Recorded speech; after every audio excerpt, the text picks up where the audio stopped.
The rain had stopped just minutes before she arrived. Emily Carter stood outside the Silver Leaf, her reflection trembling in the glass doors of the elegant restaurant. Inside, waiters in black suits moved between candlelit tables, and the low hum of piano music filled the air. She adjusted the strap of her faded handbag and looked down at the baby in her arms. Noah. He was barely 1 year old, his small face tucked against her shoulder, breathing softly. "Okay, buddy," she whispered. "Just one dinner. Then we'll go home, I promise."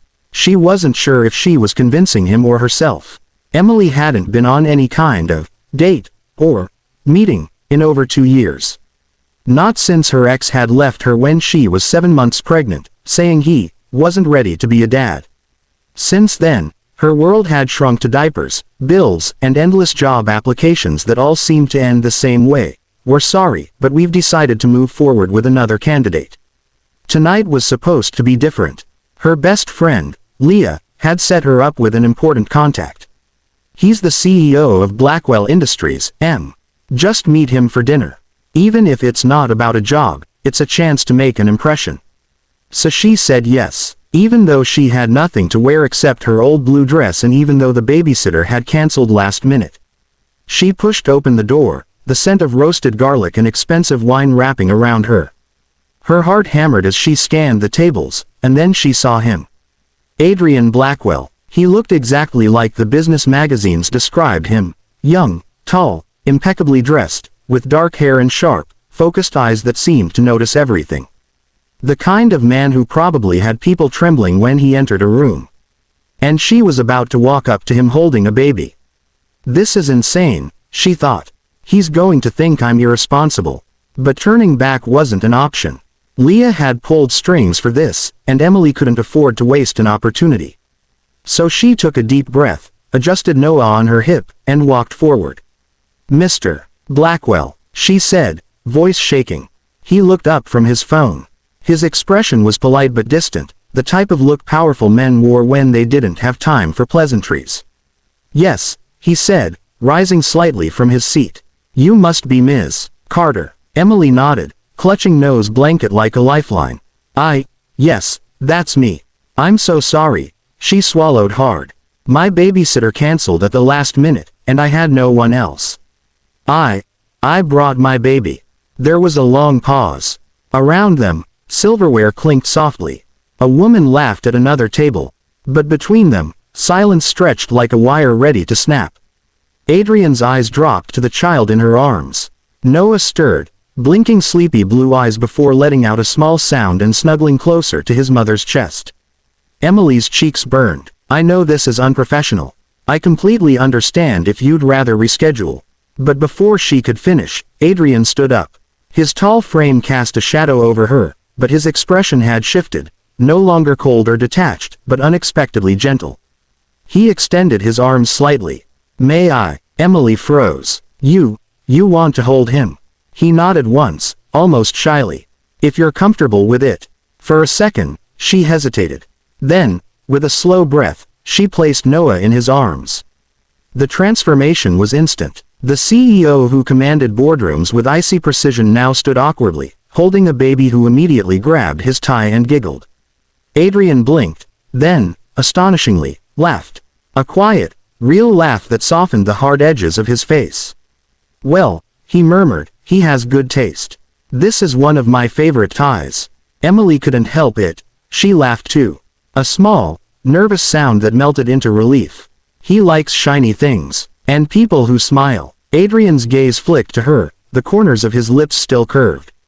"Then I'll try to earn his approval." They sat down, Noah perched comfortably on Adrian's lap as if he'd known him forever. Emily watched in awe as Adrian handled him with surprising ease, steady hands, calm movements, even wiping away a bit of drool with a napkin without flinching.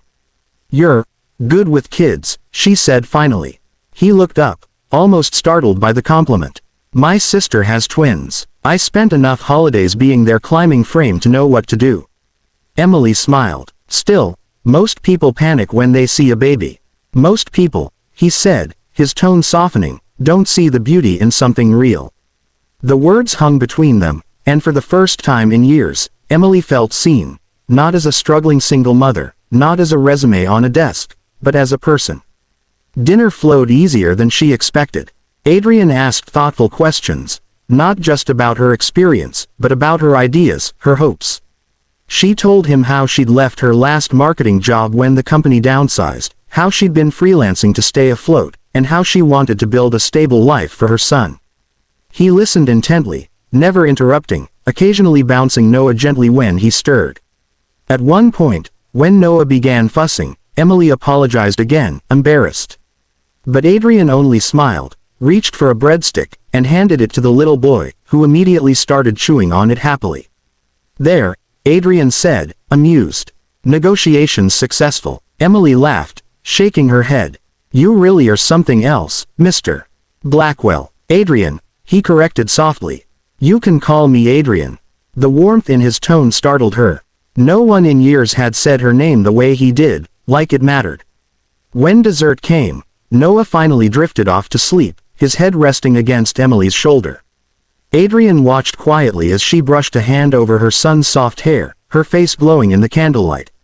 "You're strong," he said suddenly. Emily blinked. "What? You walked in here knowing you might be judged, knowing people might stare. But you did it anyway. Most people wouldn't have the courage." Her throat tightened. "I didn't feel brave. I just didn't have a choice." "Sometimes," he said, his voice low, "the hardest choices are the ones that show who we really are." She looked up, meeting his eyes, and for a moment, something unspoken passed between them. A connection, gentle, unfamiliar, but real. As the night wound down, Adrian insisted on walking her to her car. The city lights shimmered on the wet pavement, and Emily shifted Noah carefully as they stopped beside her old sedan. "I really appreciate tonight," she said softly. "You could have sent me away. Most people would have." He shrugged lightly, his hands in his pockets. "Most people are fools." Then, after a pause, "You said you were looking for work." Her heart skipped. "Yes, I applied for an assistant marketing position at your company, actually. But I'm sure you have better candidates." A small smile tugged at his lips. "I don't think so." She blinked, unsure if she'd heard right. Adrian's gaze drifted to Noah, sleeping soundly. "I value honesty and determination, Ms. Carter. Tonight, I saw both."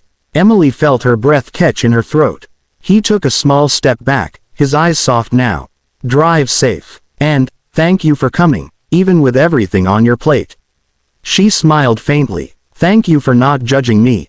He tilted his head slightly, that rare smile returning. "On the contrary, I'm impressed." Emily got into her car, still dazed. As she started the engine, she glanced in the rearview mirror. Adrian was still standing there, hands in his pockets, watching her taillights fade into the night. The email arrived on a quiet Monday morning. Emily had just finished washing Noah's bottles when her phone buzzed. She almost ignored it, expecting another, "Thank you for applying," rejection.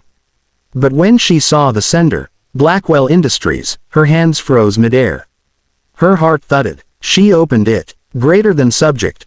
"Welcome to Blackwell Industries. Dear Ms. Carter, after reviewing your qualifications and, more importantly, your character, I am pleased to offer you the position of Assistant Marketing Manager. Your first day will be Monday. Adrian Blackwell." At the bottom was a short handwritten note scanned into the message.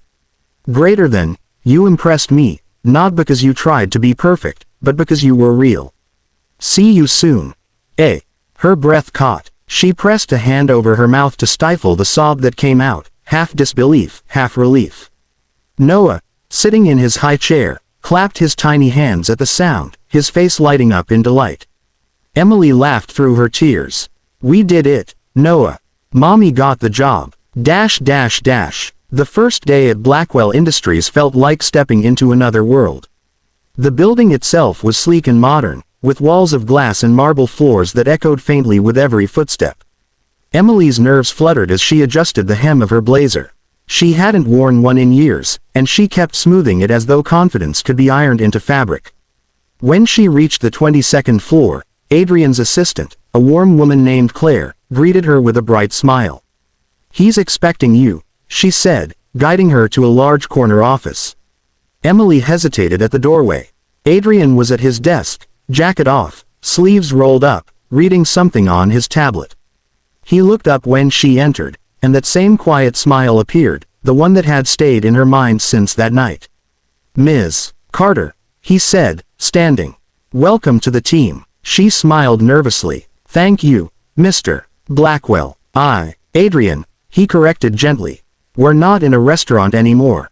Her cheeks warmed. "Right, Adrian." He motioned for her to sit. "I know you've been through a lot. You don't need to prove yourself here. Just be who you are." That's what impressed me. The sincerity in his tone disarmed her. He wasn't the cold CEO she had imagined from his reputation.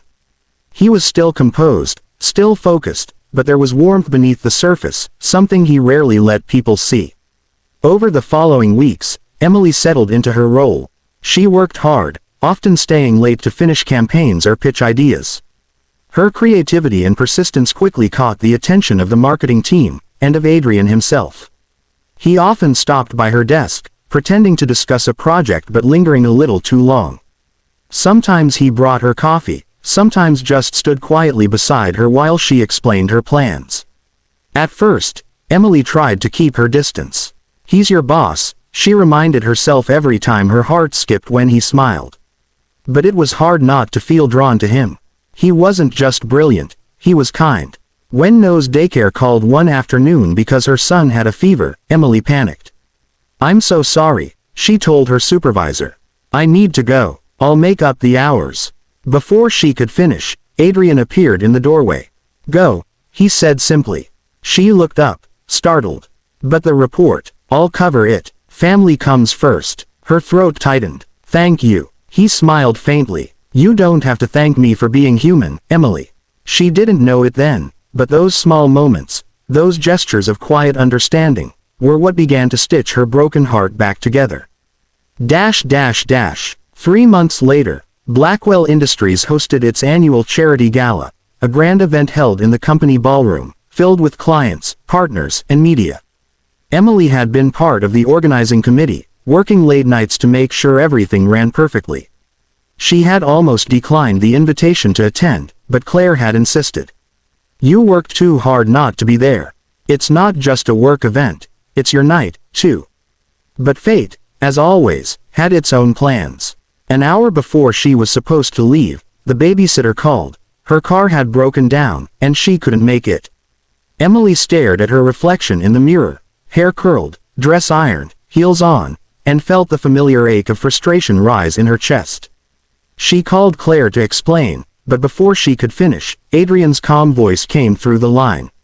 "Bring him." "What?" she said, stunned. "Bring Noah. I'll handle it." "Adrian, this is a formal event. It's a charity gala, not a royal banquet," he interrupted, his tone firm but kind. "You're coming. Both of you." When she arrived, the ballroom shimmered with light and laughter. Emily felt small and awkward at first, balancing Noah on her hip amid people in designer suits and gowns. But before the stares could settle, Adrian appeared. He was in a black tuxedo, bow tie slightly undone, a rare softness in his eyes. He reached for Noah immediately, and to Emily's shock, her son squealed in delight, reaching back. Adrian lifted him effortlessly. "There's my little assistant," he said, smiling. "Let's go charm the board of directors." Emily laughed despite herself. "You're serious?" "Completely." And he was. For the next hour, Adrian carried Noah around the event, introducing him to investors, jokingly calling him, "our youngest partner." Laughter followed them everywhere. The once intimidating CEO looked utterly at ease, a baby on his arm, a warmth in his smile that no one had ever seen before. Emily watched from a distance, her heart tightening in her chest. It was a sight she hadn't known she needed, a man unafraid of tenderness. Later that night, as the gala wound down and music softened into a slow piano tune, Emily stepped outside for air. The city lights reflected in the glass walls, painting gold and silver streaks across the terrace. She heard footsteps behind her. "Escaping?" Adrian's voice asked softly. She turned, smiling faintly. "Just catching my breath." He joined her by the railing, loosening his tie. "You were incredible tonight. Everyone's talking about your campaign pitch." She laughed lightly. "Pretty sure they're talking about you holding a baby in a tuxedo." He chuckled. "That too." For a moment, silence fell, comfortable, gentle. Then his gaze drifted to her, his voice quieter. You don't have to keep apologizing for being a mother, you know. Emily looked down, fingers twisting together. It's hard not to. Every time something goes wrong, when daycare calls, when I have to leave early, I feel like I'm failing at both jobs. As a mom and as an employee. Adrian shook his head. You're not failing, you're surviving, and that takes more strength than most people will ever understand. His words sank deep, hitting the place in her heart she kept hidden. You make it sound easy, she murmured. Maybe it doesn't have to be hard anymore, he said quietly. She turned to face him then, her breath catching. His eyes weren't cold or calculating like the ones she'd seen across the boardroom table. They were warm, searching. I thought I lost my chance at happiness when my ex left, she admitted, voice trembling. I told myself love wasn't for people like me anymore. Just responsibilities. Adrian's gaze softened even more. Maybe you didn't lose it. Maybe you just had to meet the right person to remind you what it feels like. Her heart thudded painfully in her chest. The air between them shifted, closer, charged with something she hadn't felt in years. He reached out, slowly brushing a strand of hair from her face. His fingers lingered near her cheek, barely touching. You deserve to be seen, Emily. Not for what you've lost, but for what you've endured. Her lips parted, but words failed her. In her arms, Noah stirred, murmuring softly in his sleep. Adrian smiled faintly, his hand moving to rest gently over the baby's tiny back. Sorry, Emily whispered, a nervous laugh escaping her. I brought my baby again. Adrian's smile deepened, the warmth in his voice wrapping around her like a promise. Good, he said softly. Because I think I've fallen for both of you. The city lights shimmered around them, and in that quiet moment, beneath the stars, with her baby safe in her arms and the man who saw her heart standing inches away, Emily realized she wasn't just surviving anymore. She was beginning to live again. And for the first time in a long time, Emily felt something she hadn't in years. Hope.